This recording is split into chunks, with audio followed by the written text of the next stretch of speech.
La création de la Caisse nationale de prévoyance sociale des fonctionnaires d'État et de l'Institut national d'assurance maladie obligatoire découle des accords de 2015 entre les syndicats et le gouvernement. Mais quel est l'avantage de ces mesures pour les travailleurs de la fonction publique?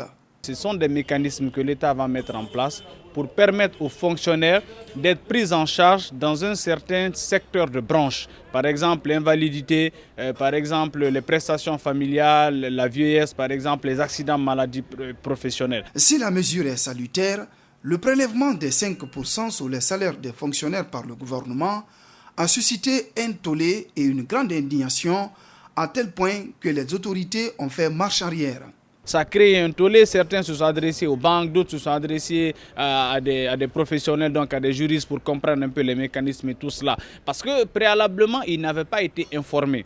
Je pense d'ailleurs que c'est dans cette dynamique que l'État a fait marche arrière pour comprendre qu'il fallait d'abord commencer par des processus de sensibilisation, d'information, mais surtout de préparation psychologique.